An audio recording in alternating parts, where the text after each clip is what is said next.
Welcome to Open Minds. I'm your host, Christopher Balkrin. And a common statement we hear from conservatives is that Canadians are using food banks more than ever before.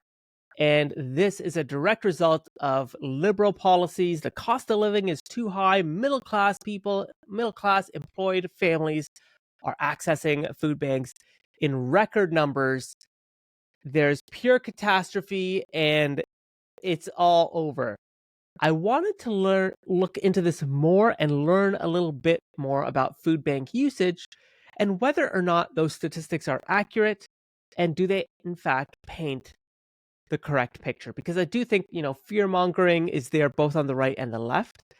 And I want to make sure that we're judicious in our approach to both the conservatives and the liberals when we're talking about the state of affairs. So it's no secret, definitely food bank usage is up. There's a lot of reports from food banks across Canada that prove this.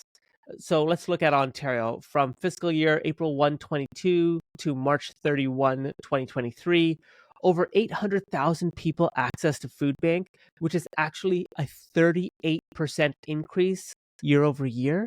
And that's the largest single year increase ever.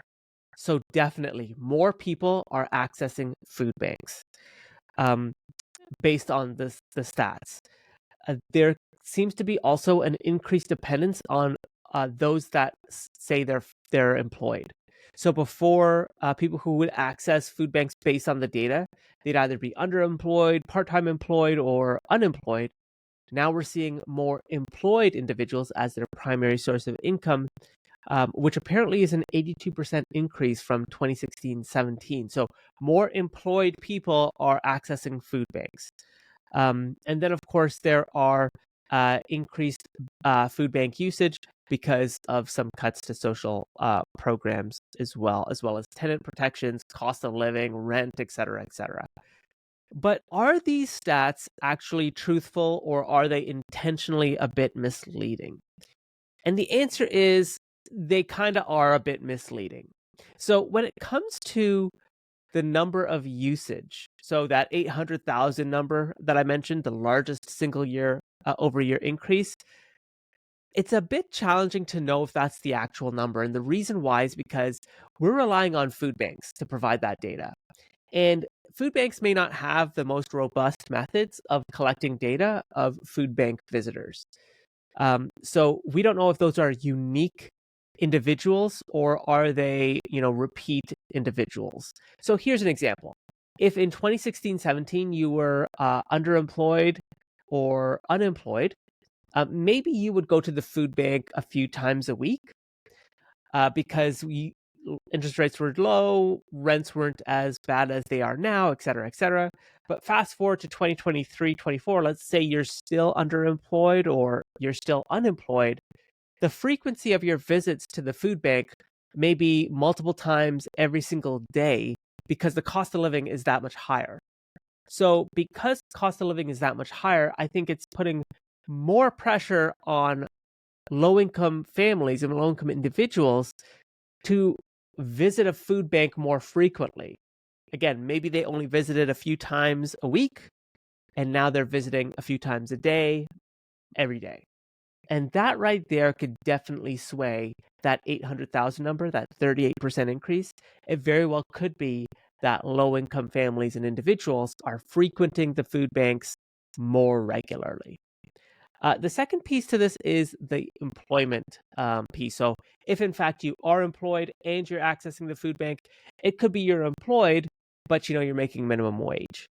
And in this economy, I always wonder, how in the heck are people surviving off full-time minimum wage? Because, rents are like whatever, $2,300, $2,200 a month for a one-bedroom downtown.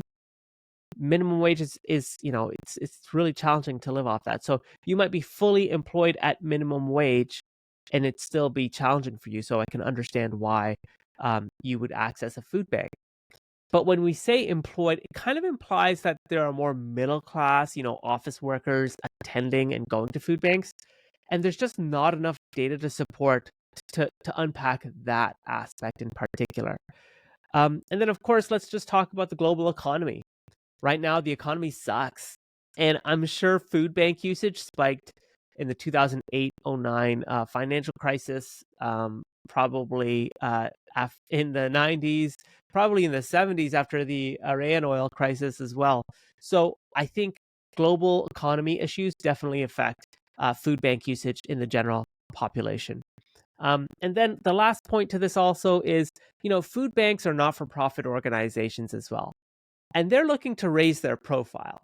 So, the idea that there's more visitors, they need more donations, etc. It works well for their annual reports and their reports to stakeholders and government and other funders because, organizations want to show that they need to keep doing their work to get more funding and more influence in government, because that's how these organizations run and operate.